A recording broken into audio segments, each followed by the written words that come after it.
Listener discretion is advised. Hey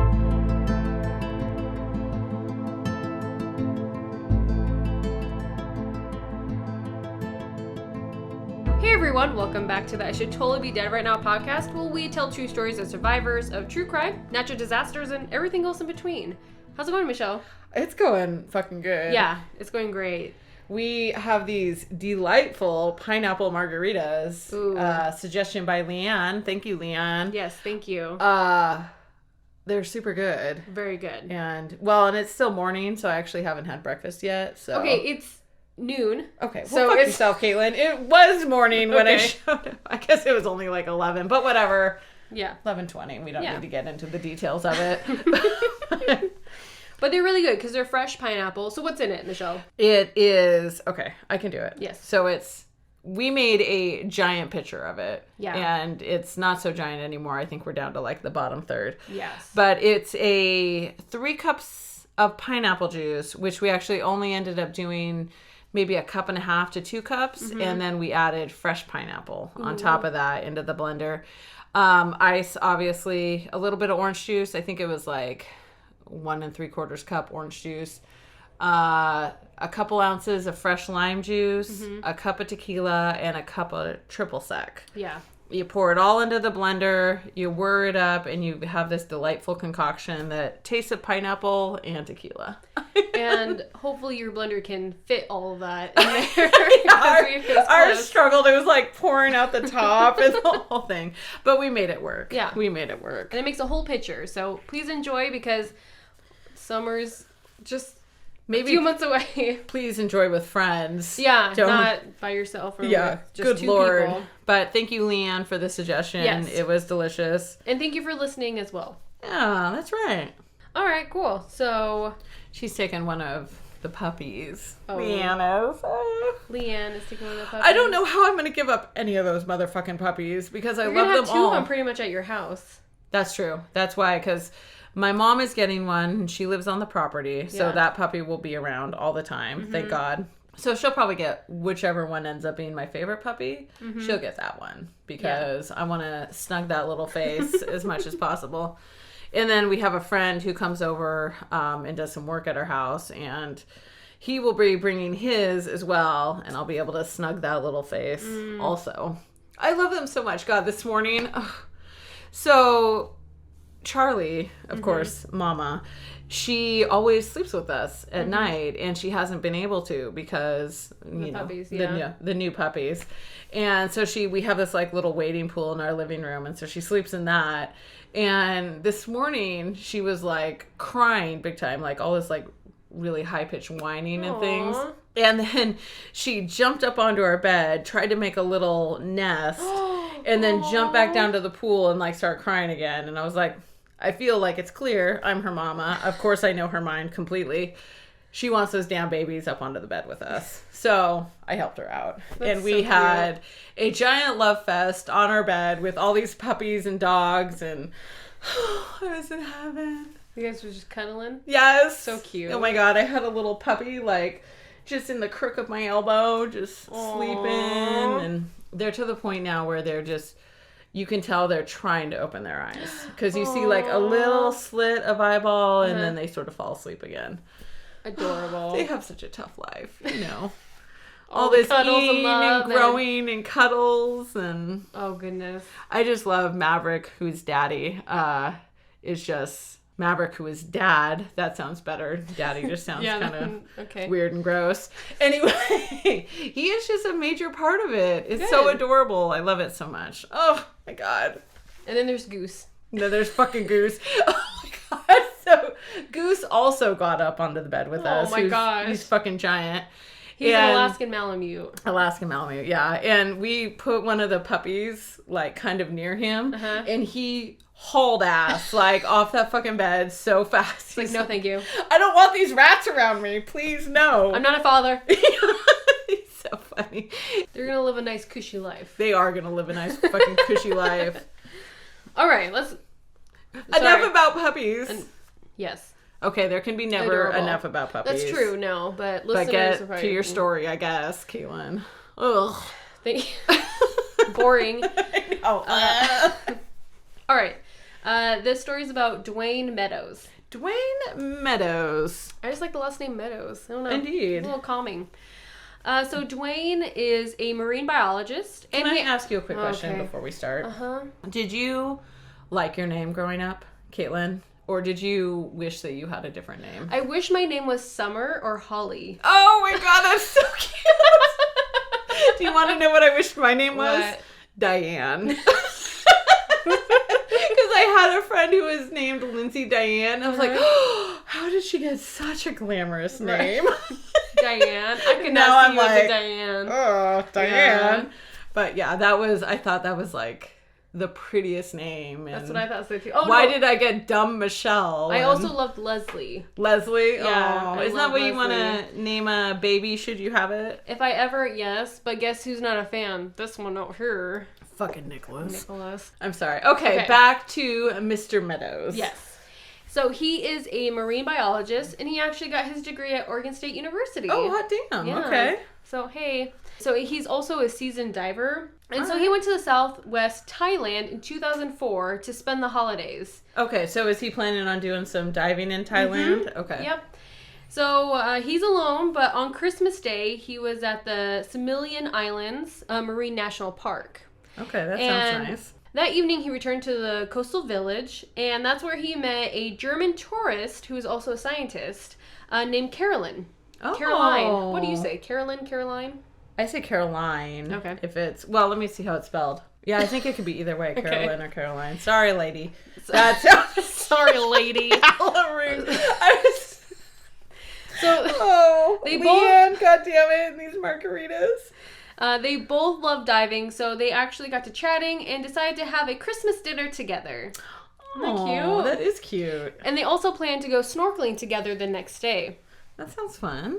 So he went back to his bungalow. So he's on a bungalow, and he wakes up the next day. He has some breakfast, and he starts getting his snorkeling. When all of a sudden he looked outside, and he caught a glimpse of the ocean, and it had receded quite a bit. Oh, I think I know where the story is going. Knowing exactly what was about to happen, he had no time to get to higher ground. Oh no. Oh my god, I have total goosebumps. He then saw a white line along the horizon. He said it did not look big, but he knew it was. Oh, so is the white line like the froth from the wave kind of on top coming. of it? Oh god, how All scary. of a sudden, he heard screams, and as the wave came, a 15-foot wave hit his bungalow. Oh my god, I can't even fucking imagine Oh, how I couldn't scary imagine that either. would be. The wave blew through the door and blasted out one of his walls. Not to be trapped in this bungalow, he found his opening and kind of just jumped into the wave to take him out of the bungalow. So he's not trapped in there. Holy shit. That's like, I know what I need to do. Jump into this raging water. Well, I guess it's better than being trapped in a room Yeah, underwater, essentially. exactly. When I was little, sorry. Yes. I used to always have dreams and kind of actually sort of fantasies, because I always wanted it to happen. To be in a tsunami?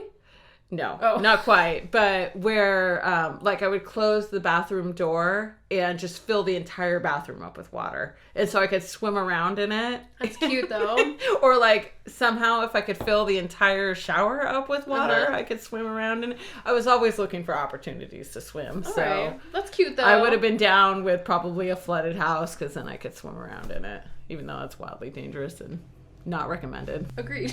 Yes. Don't do that Don't shit. do that.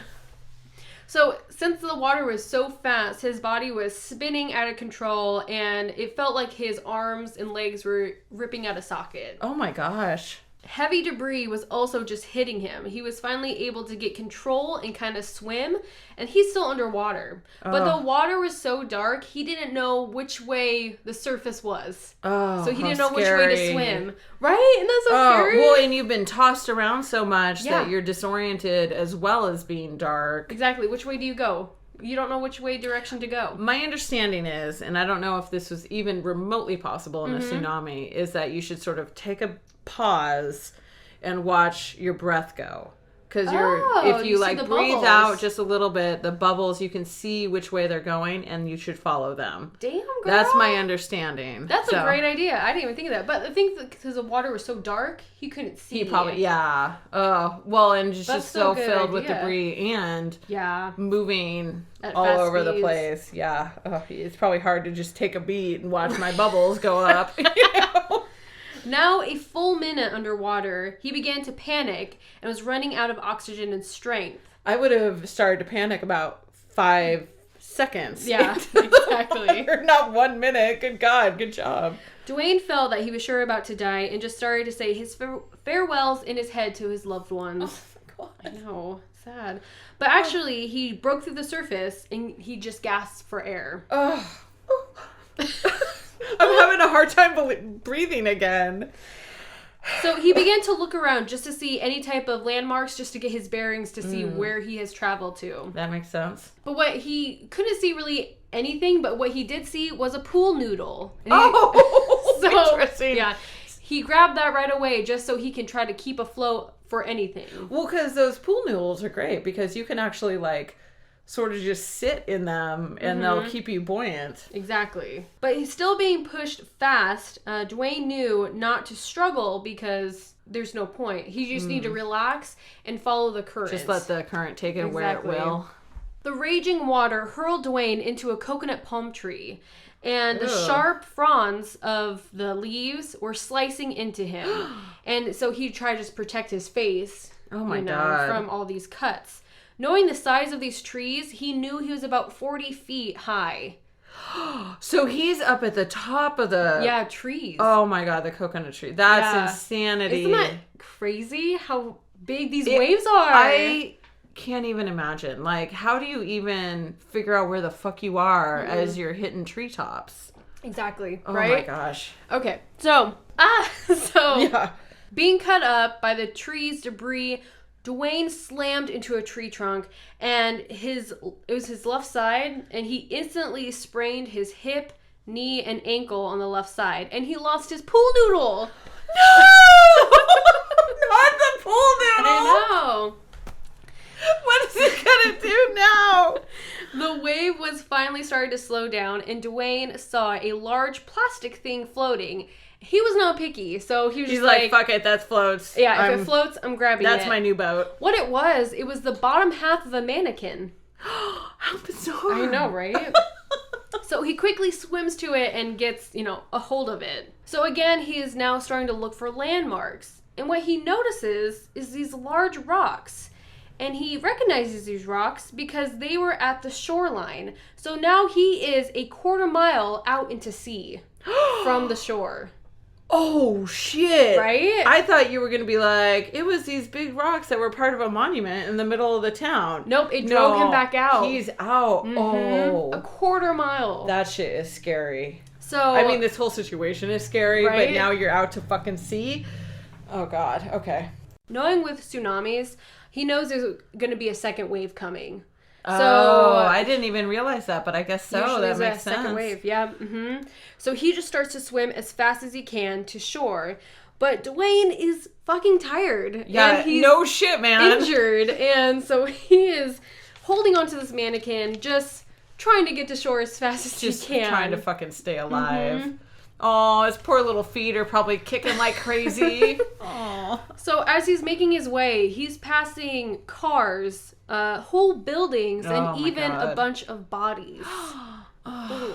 He passed this Thai woman who was clinging to a roof. So she was floating, and she was hysterical, and she told him... So she was alive? She was alive. I assumed she was going to be dead. Okay, Well, so she told him that she couldn't swim, and he offered her his mannequin and be like, hold on to this, I will swim you to shore.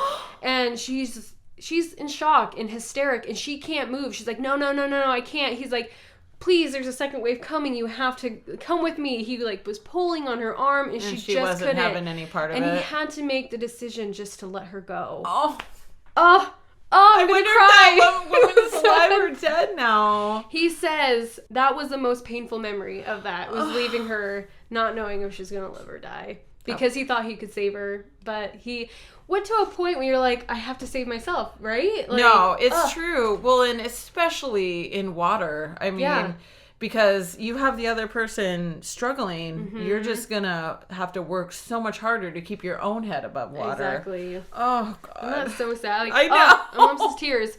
Sorry, Dwayne. So he had to leave her, and he finally made it to shore where he saw 4 women alive.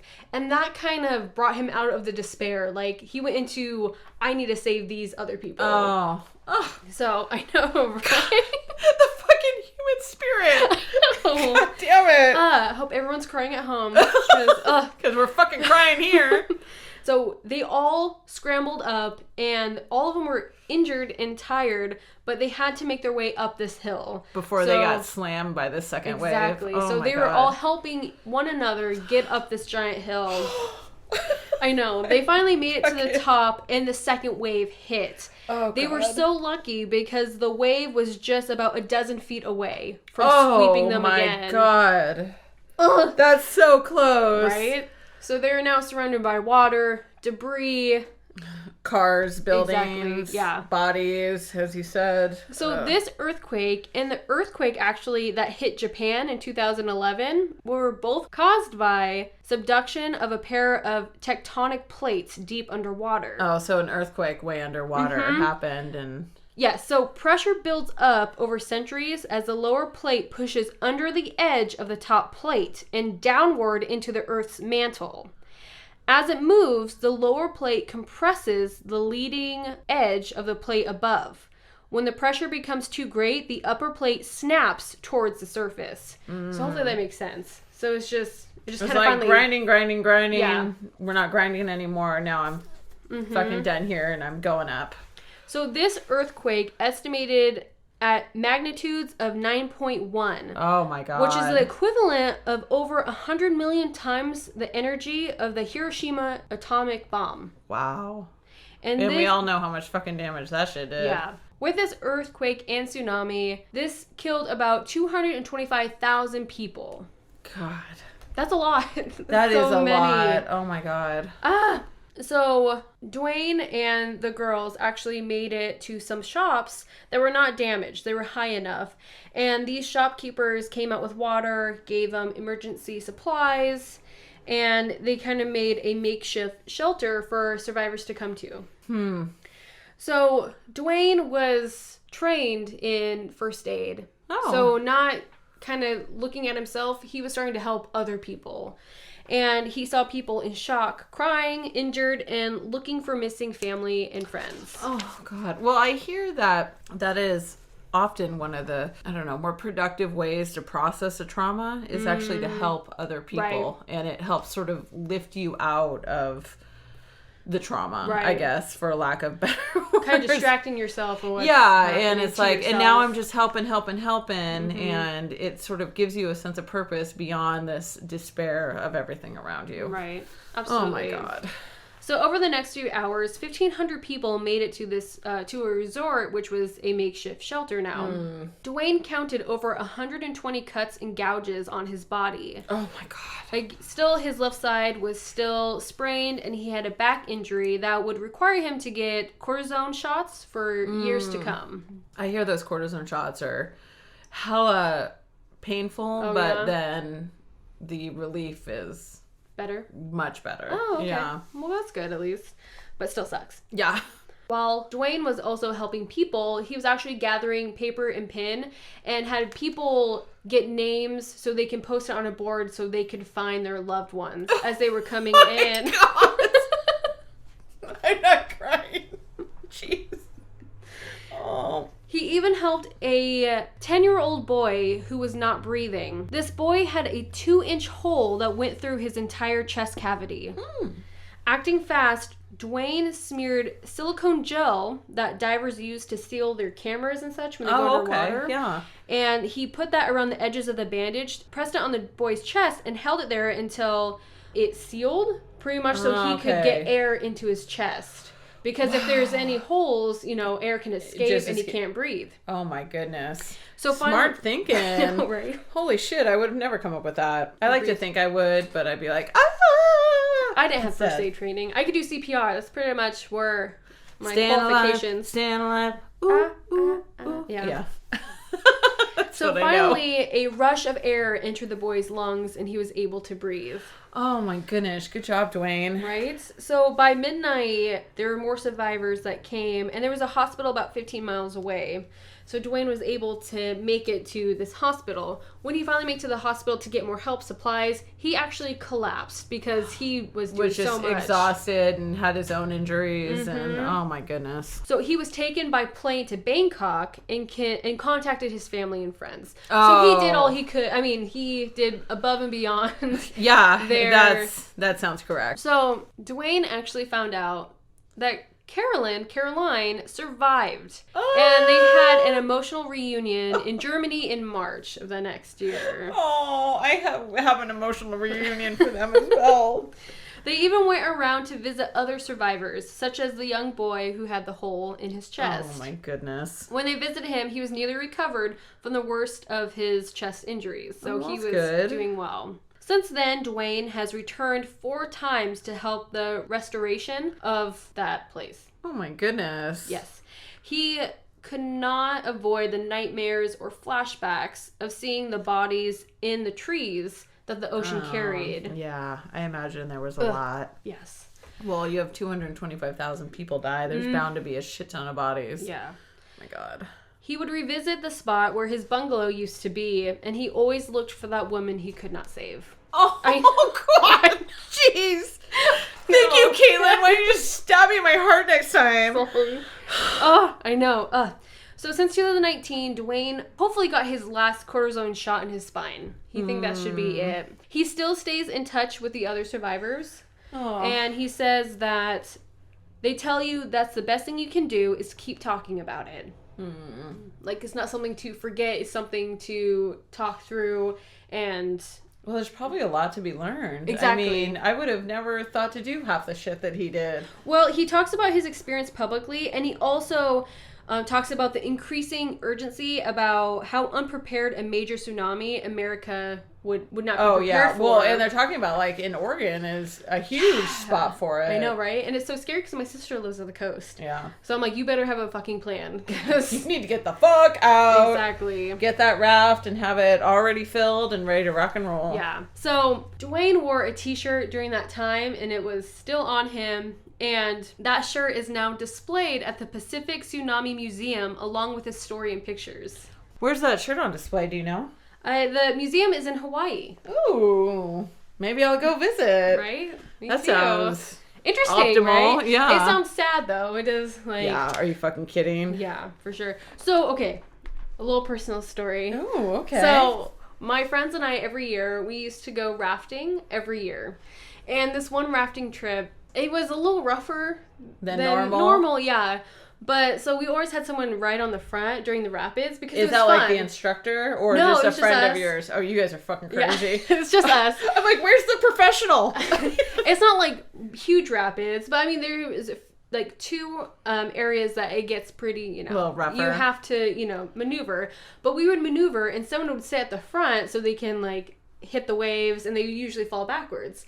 This year though, I was in the front. Oh, good God. And we hit a rock instead. And all of a sudden I am in the air looking back and I fall into the rapids. Oh my God. And I am underwater. I feel like it was forever, but I think it was like 2 seconds. Yeah. But when I hit that water, I was underwater. I'm like, I'm dead. This is I- it. yep. This is the end for Caitlin. And then I pop back out, and all of a sudden I feel these arms, and it's Nicholas, and he's just like holding on to me, and he's just like, just wait till we get past through the rapids.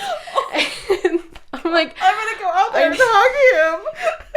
he's like, I thought I lost you. Like, I thought that was it. It's just those, like, those were just rapids for 2 seconds. So imagine a tsunami taking you. Like, that's just, and I still have issues with that. Well, rapids are a little scarier a now. little scary, yeah, They kinda for sure.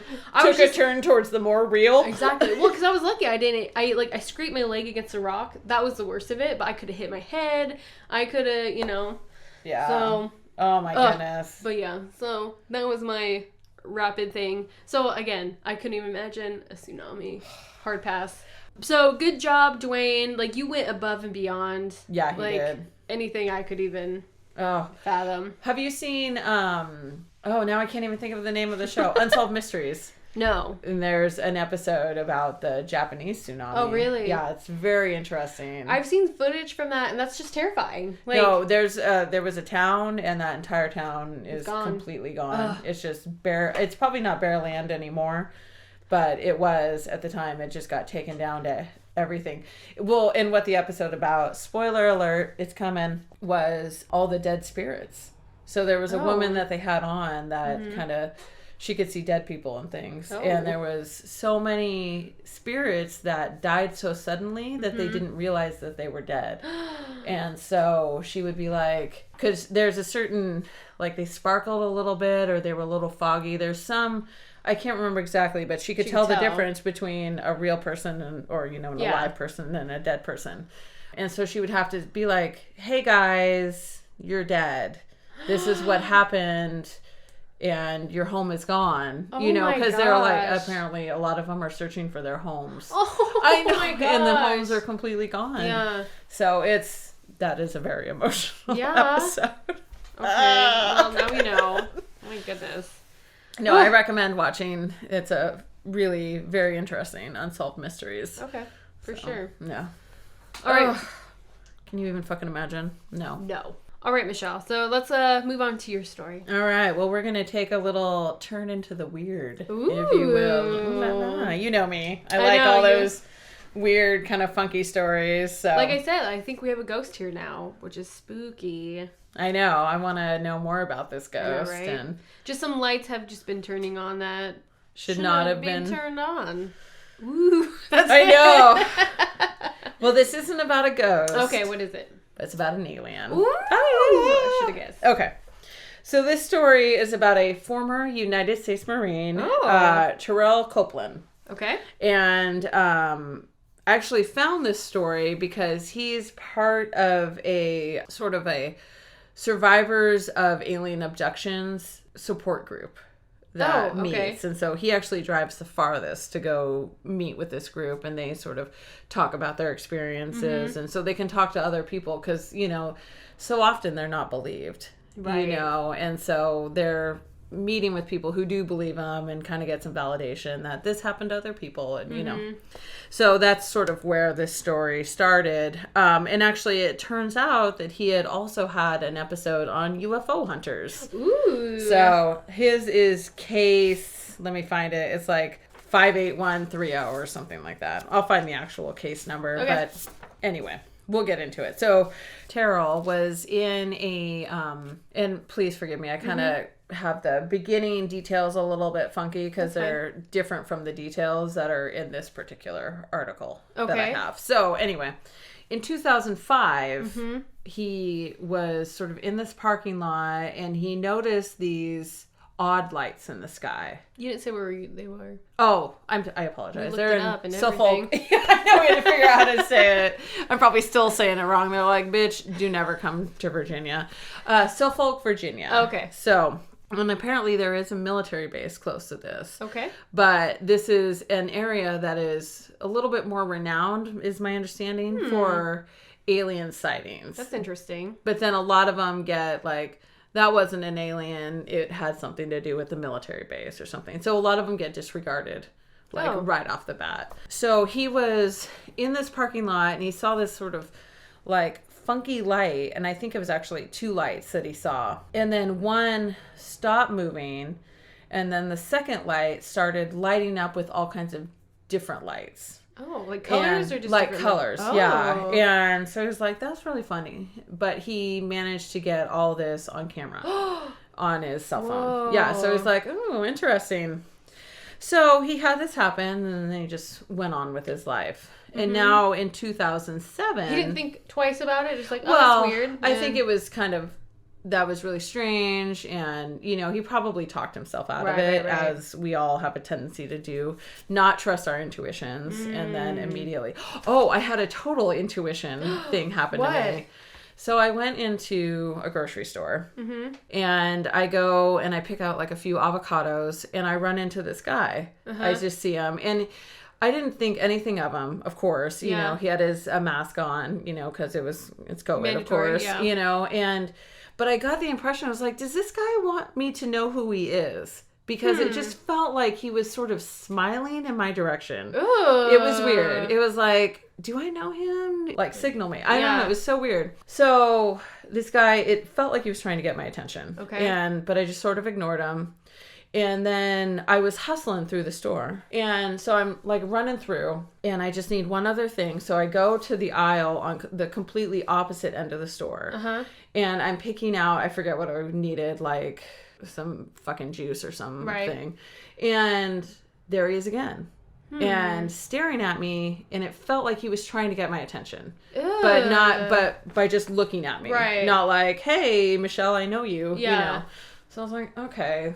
That felt a little weird again to see him way on the other end of the store now. So then I go to check out and I have 2 items and there he fucking is again. And you know, but there's a checkout line and then there's this whole area that's like a gift section that's next to the checkout. And so he's in there. And so I sort of look over, like, because I'm like, what the fuck is up with this guy? Like, do I know him? Is it someone that used to work for me? I don't, you know. And so I'm like, kind of trying to slyly stare. And I got the impression that he was like looking directly at me. But then when I looked at it, he looked like he was looking at gift bags that were sort of up on the shelf. So it would seem like he's looking at me, but he's not. You know, so I'm like, okay. It's fine. Bitch, you're being stupid. Yeah. So I check out and I go to my truck and my truck is parked sort of at the end of the parking lot. Okay. So I have to walk quite a ways. And in the meantime, by the time I get in my truck, this dude is now outside.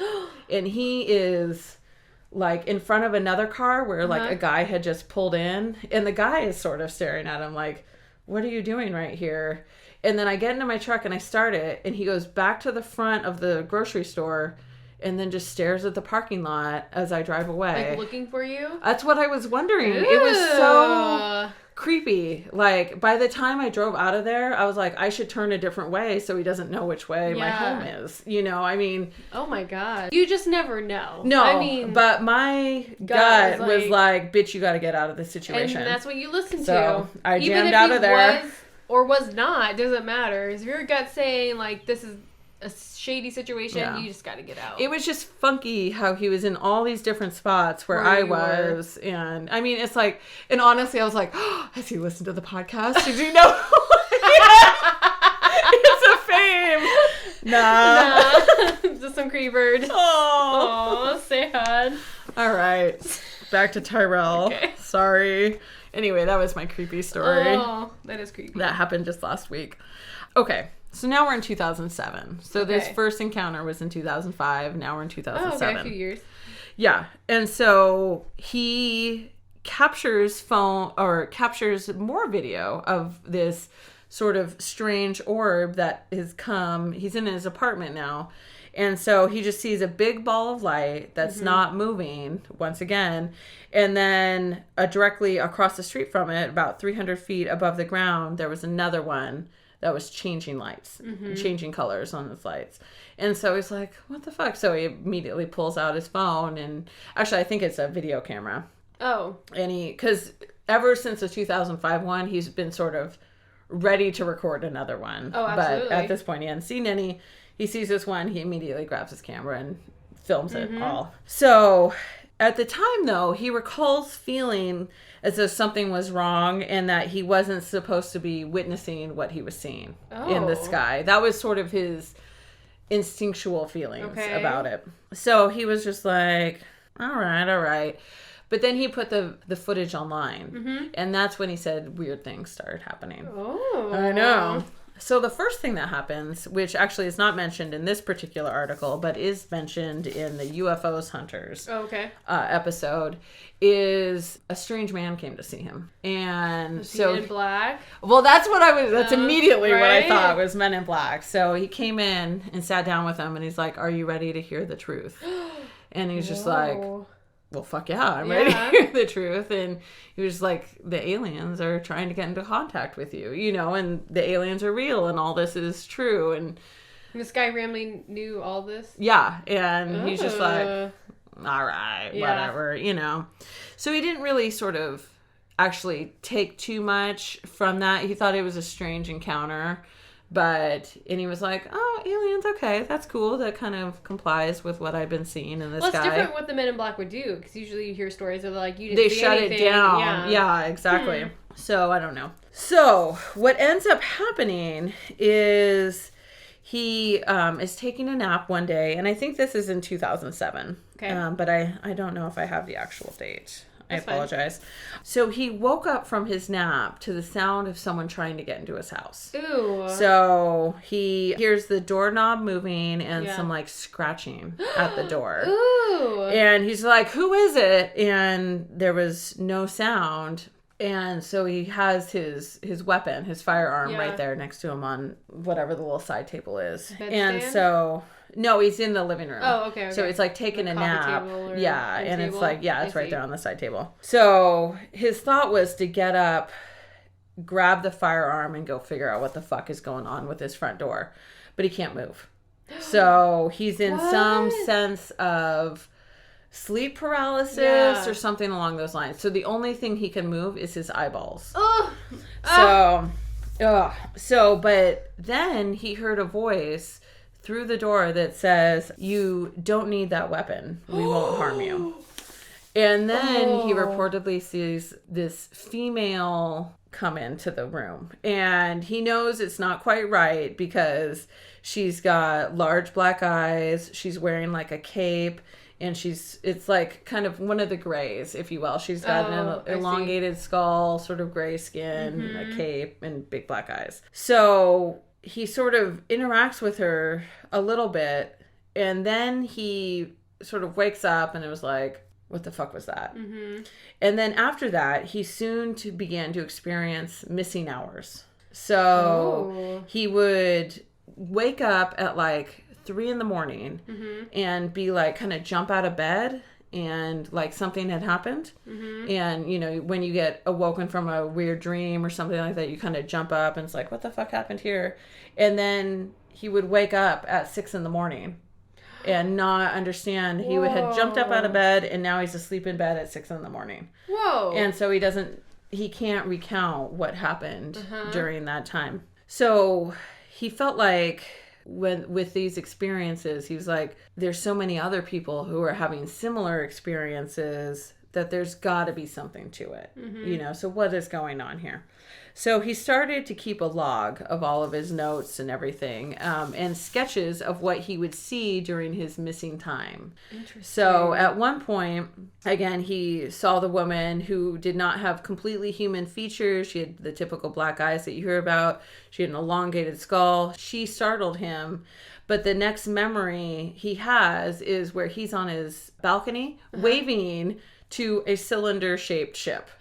So it's like he had gone with them and then like had returned and was like waving back. Ooh. So he ended up like his experience, he felt like has been for the best. And he honestly, so now he's been abducted, I think like 2 or 3 times. And he has no recollection of it, but his feeling behind it is that he is becoming a better human. And these are his family that are coming to get him. Like the aliens are actually connected to him in some way. Ooh.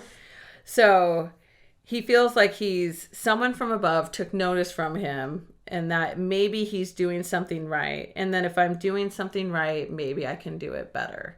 So that's sort of his takeaway from all these alien abductions. Okay. So one thing that they found is once he came forward, he was still in the Marines at this point. So he goes to the doctor after this and they take a test. And actually, I'm not fully sure what made them take the test. And what they discovered is that he had high levels of creatine kinases in his blood. And hopefully I'm saying that right. But I actually know what that is because it's what's tested for when you're testing for muscular dystrophy. Oh. So what it is it's an enzyme that is released when the muscle cell breaks down. Okay. So if you have injury to your muscle, you'll have elevated levels of this enzyme in your body. And, kids with muscular dystrophy, their muscles are pretty much always breaking down. So they have super high levels of this creatine in their blood. And so he also had that. So it indicated some level of muscle injury, though he has no recollection of anything being done. Yeah.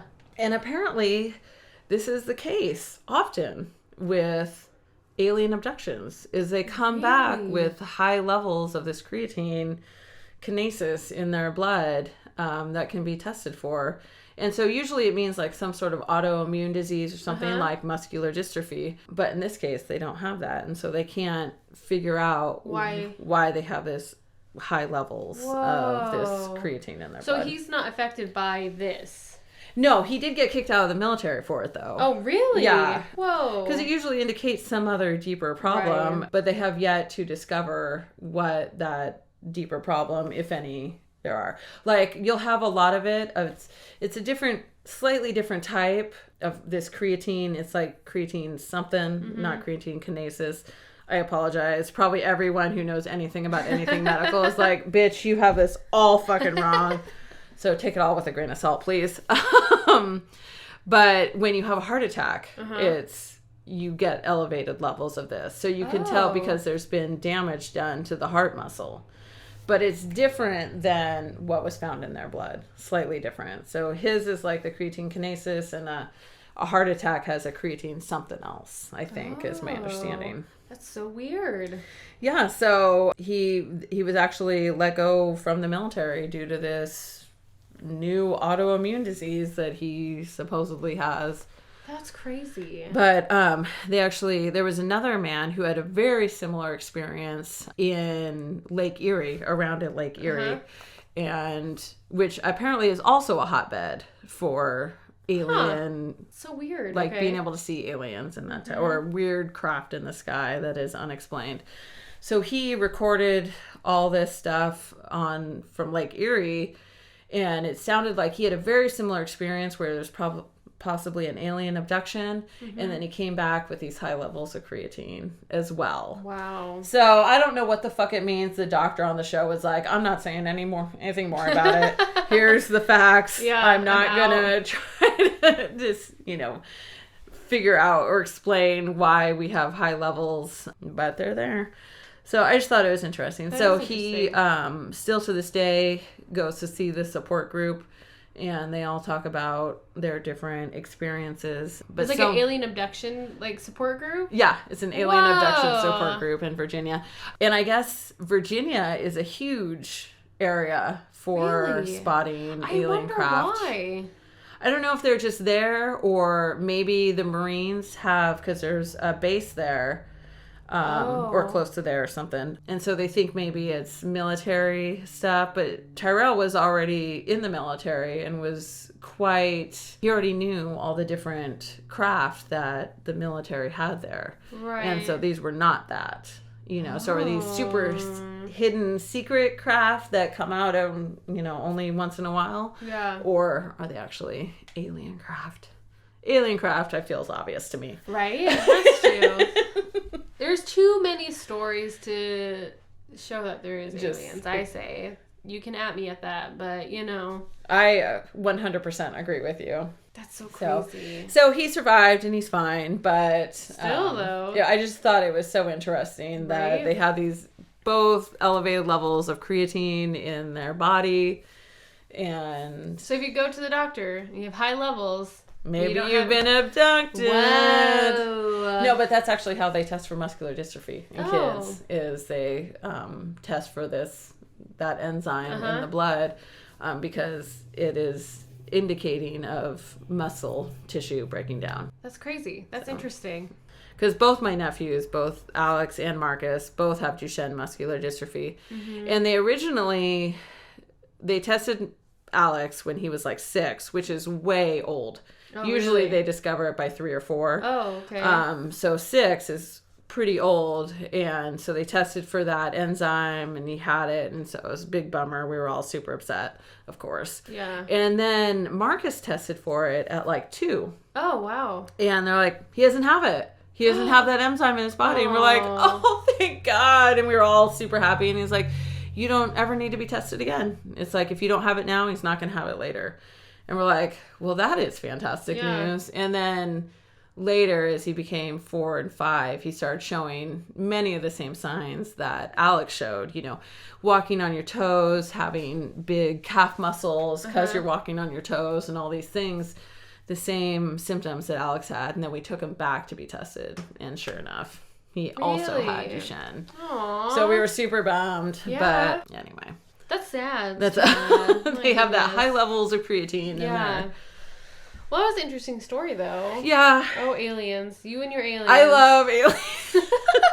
No, I bought a fucking telescope. Did So I you tell can you? find aliens? I do know about your telescope. Well, there was this weird star. So from our bedroom, you can lay in bed and you can see out the window. Mm-hmm. And there's this very strange star that's always hanging out there. Okay. And by strange, I mean it blinks a lot. Oh, I it's feel not- like I'm always seeing red and green blinking from it. Oh, it's not a satellite or... Well, I mean, it it's doesn't move. well, and actually, I read no, it doesn't move. And it's always kind of in the Okay. same spot, and so I was like, "What the fuck is that?" And so I read that turns out seeing blinking stars and red and green in stars is wildly common Oh. because the light has to travel all this way, and it'll hit star like debris and all this other crap. The light will refract kind of on its way to Earth. And so we're seeing it all refracted, so it looks like it's blinking rather than just this, you know, nice, bright white light or whatever. Interesting. A normal star. But then the other night, before I had my stupid, so I bought the telescope to look at this one dumb star. Right. And I never got it pulled out or anything, and it's been wildly overcast, so I haven't been able to see shit anyway. But then we're laying in bed again, and this light moves across our window, and it's moving like very erratically. It seemed like it would like move, stop, move. So it's like Joel and I were like, I don't think that's a plane. Yeah. What the fuck is that? And we're like, why is the telescope not out yet? Yeah. So we never did find out what the fuck it was, but it was very Oh. strange. So now we look like hella pervs because we have a telescope In your in our bedroom ready to look at all of our neighbors or whatever. But no neighbors, it's only to look at aliens, not like at you it. guys. You don't have a lot of neighbors because you're No, kinda out there. fortunately. So that's pretty good. Ooh, let us know though. I will. Oh my god. That's exciting. I think, was it you that was like, we should look for aliens on Random Yeah. Nautica? Okay. That'll be one of our... I don't At know least if I do two. could. We'll do like a happy one and like a mysterious one. I know. I want to do one where it's like treasure Ooh. and then also one that's not scary. Okay. Nothing scary. Okay. I don't want to come across a dead body or... I thought you said aliens though. Is that scary though, or fascinating? It's fascinating and scary. Okay. Don't you think? Would you want to meet an alien? Oh, I guess it depends. Like, What I don't if want to be a abducted. female alien with her cape and elongated skull and black eyes are saying, hey, you don't need your weapon, and then comes in and talks to you? I mean, like, I don't think I could give this alien anything they need. So, I mean, You don't know that. I don't want to be whatever probed. I don't want to be studied. I just want a cup of coffee with them. You know, maybe. Well, on the UFO hunters, Uh-huh. they did say that they thought perhaps he was alien offspring of some kind, and they were coming to What? check in on him. That's and the other host was like, "Nah, man, we can't make that leap yet." Yeah, right? that's a little much, but Alien offspring. Interesting. I mean, Yeah. like Men in Black, they say that aliens are just walking among us. That's a fictional movie, but you never know. you never Bet know. you never know. Apparently, the post office is supposed to be full of aliens. so- That makes sense. Right. That makes sense. But I don't know. Would you like to? Yes, alien? but no. Right? It sounds so scary, but Would you rather me like see an alien or see a ghost? Ooh, I think an alien. An alien. Because Yeah. I'm hoping they would bring me some kick-ass technology. Oh. Like, hi, Miss Pretty. Yeah. Here's this kick-ass replicator we brought you. Oh, replicator. I know. Little clones of yourself? No, I would just make like more pineapple margaritas or something in it. You know, like on Star Trek, and it's like, chocolate sundae, please. I don't know. Sorry. Well, that hurts my fucking feelings. Sorry. How do you not know that on Star Trek? I never watched Star Trek. My dad was the Star Trek Oh fan. my god, I'm gonna kick your goddamn chair over. He also was a Star Wars fan. So I think I got more of the Star Wars than the Star Trek. Well, they didn't have vibe. replicators in Star Wars. Well, that Star Wars I have know of. lightsabers, so fuck you. That hurt my feelings all over the place. Well, they have Star Trek. Yeah. What do they have? They have replicators, so you go and be like, I want a T-bone steak, and it makes it for you. So it has all these like recipes, so they can have Klingon food in there, and they have food for humans and food for all kinds of different I things. probably would like that. And you can make Nick would pieces like that. of the ship out of it, because it's all just energy. So you can, and whatever garbage you have, it just goes back into the replicator fuel, and it makes whatever new thing you need. Okay, so thank you so much for listening to this episode. I wish I could have captured the look on your fucking face. It was the bitchiest thing I've seen in some time. That was a never delight. heard of it. All right, so thank you so much for listening, and thank you. You're just gonna be mad when I have my own replicator and you don't have one yet, because I've met my alien. Probably, yeah. I'll share come it over. with you. Okay, thank you. I'd be like, want to come over for a T-bone steak? Replicator, T-bone steak, please. I like it. I think that was one of the things in one of the first episodes. Just ignore me, please. All right. Thank you, Leanne, for all the delicious pineapple margaritas. Yes, I've that suggestion was very tasty. had too many. Caitlin's already annoyed with me. I love pineapple, so. Well, as soon as I saw it, I was like, oh yeah, Caitlin's going to be down for that one. And I was. So thank you so much for your suggestion. You should follow us on all the social media platforms, and you can email us, ishouldtotallybedeadrightnow@gmail.com. Visit our website, ishouldtotallybedeadrightnow.com. And Try some pineapple margaritas. You will find you like them. Yeah, absolutely. Pineapple margs. That's what I'm going to call them. Yep. All right, so we will... Fuck yourself, Caitlin. Margs. All right, talk to you later. Bye. Bye.